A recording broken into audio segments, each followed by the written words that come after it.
सबसे इम्पॉर्टेंट चीज़ है कि बच्चों जो मैंने बता भी रही थी कि बच्चे सिलेबस भी नहीं देखते हैं और बाहर से गाइडेंस की वो पूछते हैं कि कैसे आंसर लिखें, आंसर की क्या रिक्वायरमेंट होनी चाहिए। आप सिलेबस देखें। आपका जो बेस्ट गाइड है वो प्रीवियस ईयर क्वेश्चन पेपर है। तो स्टार्टिंग से पहले सबसे पहले आप यही करिए, सिलेबस देखिए। सिलेबस में जितने पोर्शंस हैं आप उतने सेपरेट रजिस्टर्स बना लीजिए और उस पर्टिकुलर, फॉर एग्जाम्पल हिस्ट्री है, कल्चर है, कहाँ से कितने क्वेश्चंस आ रहे हैं, क्वेश्चन की एनालिसिस करना बहुत ज़रूरी है कि जिससे हमें ये पता चल जाए कि किस पोर्शन के ऊपर कितना महत्व देना है। फिर लास्ट 5 ईयर के पेपर्स की आप ट्रेंड एनालिसिस खुद कीजिए कि क्या पिछले सालों में फोकस जो है वो हिस्ट्री की ओर बढ़ा है, क्या क्या करंट पर ज़्यादा ध्यान दिया जा रहा है, ट्रेंड क्या है। क्योंकि अगर हम स्ट्रैटेजी तभी बना पाएंगे जब हम चैलेंजेस को समझते हो। तो अगर कोई स्टूडेंट खुद से, भले ही मैं आपके साथ क्वेश्चन एनालिसिस कर लूँ, लेकिन आप जब वो काम खुद करते हैं तो उसका रिजल्ट अलग ही होता है। तो any serious student should make separate register. अपने हाथ से आप इम्पॉर्टेंट है। लोगों को लगता है कि हम सिलेबस खत्म करते हैं लेकिन वो टाइम नहीं देते हैं चीज़ों को समझने में, फिर अल्टीमेटली वो कहीं ना कहीं फंस जाते हैं। तो क्वेश्चन एनालिसिस करिए, खुद से करिए ट्रेंड एनालिसिस कि पिछले सालों में किस तरीके से चीज़ें बदल रही हैं, जिससे हम आगे का अनुमान लगा सकें। वो बहुत इम्पॉर्टेंट है क्योंकि डार्कनेस में आगे बढ़ने का कोई सेंस नहीं है, फिर वो रिजल्ट नहीं आएंगे। You can't take things in a very unprofessional manner, नहीं ले सकते। तो पर्सपेक्टिव से कितना इम्पोर्टेंट है? देखिए, मेंस में आपको एक ऑप्शनल लेना ही है, ठीक है। और मैं अपने शुरुआत में यही बता रही थी कि आप जो भी काम करें आप इमोशनल होके ना करें कि भाई ये मेरा ग्रेजुएशन सब्जेक्ट रहा है तो मुझे वही लेना है, वैसा ना करें। इशू ये है कि आपको मार्क्स लाने हैं चीज़ों में।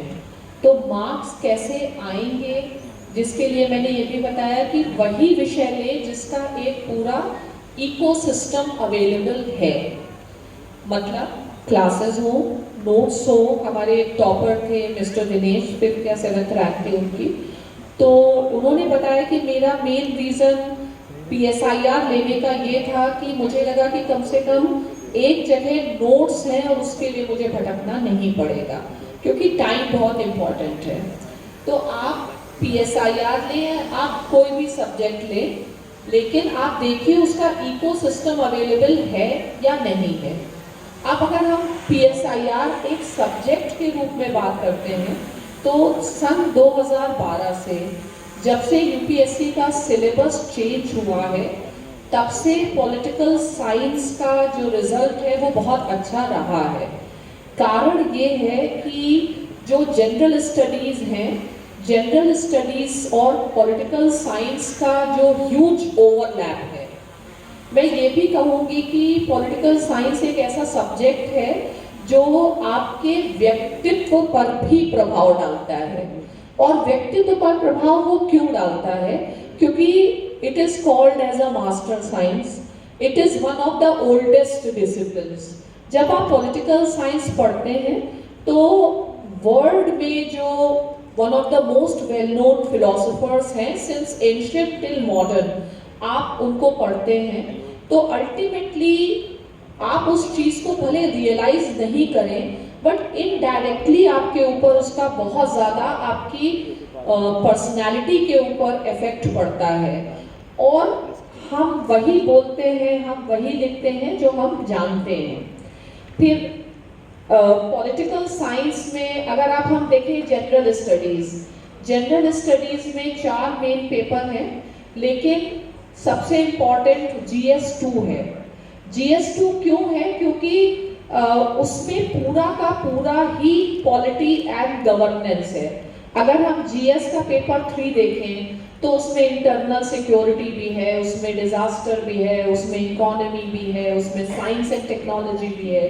इसी तरीके से अगर हम जीएस पेपर 1 देखें तो उसमें कल्चर भी है, ज्योग्राफी भी है। लेकिन जब आप पॉलिटिकल साइंस पढ़ रहे हैं तो जनरल स्टडीज का पूरा एक पेपर नहीं, आप बहुत सारे पेपर्स कर रहे हैं। आप GS2 में बहुत अच्छा परफॉर्म करते हैं।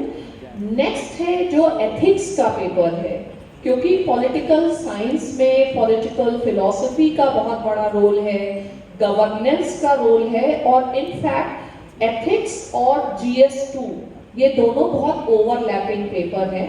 दोनों को आप साथ में पढ़ सकते हैं और पॉलिटिकल साइंस के स्टूडेंट को इसमें हमेशा एडवांटेज रहेगा। अब अगर हम जीएस पेपर 1 की बात करें तो जो नेशनल मूवमेंट है, वर्ल्ड हिस्ट्री का सेक्शन है, सोशल इश्यूज का सेक्शन है, वो सब आप पॉलिटिकल साइंस में कवर करते हैं। तो इस सब्जेक्ट से जनरल स्टडीज में आपको बहुत ज़्यादा एडवांटेज मिलता है। अगर आप एसेस के ट्रेंड देखिए कि पिछले 3-4 साल से they have shifted more towards philosophical essays, और जो यहाँ तक कि एक ज़माने में जैसे अगर हम कार्ल मार्क्स की बात करें तो marks is a thinker who is anti state, लेकिन फिर भी यूपीएससी ने मार्क्स के स्टेटमेंट पर भी क्वेश्चन पूछा है। यानी कि आपको काफ़ी एडवांटेजेस हैं। आप जब इंटरव्यूज में भी जाएंगे तो इंटरव्यू में एक बहुत बड़ा सेक्शन इंटरनेशनल रिलेशंस से लिंक होगा, और गवर्नमेंट का भी एक ऐसा ट्रेंड है कि धीरे धीरे फॉरेन सर्विसेज का इम्पोर्टेंस अब बढ़ भी रहा है, तो बहुत ज़्यादा आपको उसका एडवांटेज होगा। और ये सब्जेक्ट भी बहुत इंटरेस्टिंग है। आप अगर पॉलिटिकल साइंस पढ़ते हैं तो आप जनरल स्टडीज का 60 to 70% खुद ही उस ऑप्शनल के बेसिस पर कवर कर लेते हैं। सिर्फ रह जाता है साइंस, टेक्नोलॉजी, ज्योग्राफी और इकोनॉमी। इवन इकोनॉमी भी उस तरीके की माइक्रो इकोनॉमी नहीं है, इकोनॉमी भी कैसी है जो पब्लिक पॉलिसी से लिंक्ड है। तो आपको एक बहुत अच्छा उसमें बेस मिलेगा, और यही शायद रीज़न है कि पिछले कुछ सालों में पॉलिटिकल साइंस, अगर हम यूपीएससी की रिपोर्ट भी देखें तो number of students appearing with mains and number of students clearing with this optional has become highest. तो मैम ने बहुत कुछ इम्पोर्टेंट बातें बताई PSIR के पर्सपेक्टिव से, और एक चीज़ इकोसिस्टम जो मुझे शायद आपको लगता है सबको याद रखना चाहिए जो मैम ने बात की। एक थोड़ा सा अलग सवाल था, of all the places why Varanasi? आपने वाराणसी का चुनाव क्यों किया? वाराणसी का चुनाव कई रीज़न से किया। शुरुआत में ही मैं कह सकती हूँ कि as a in childhood also we always had a fascination. हम लोग हमेशा बनारस में बहुत ही ट्रेडिशनल परंपरागत फैमिली से आती हूँ और बनारस की कहानियाँ हमेशा सुनी, और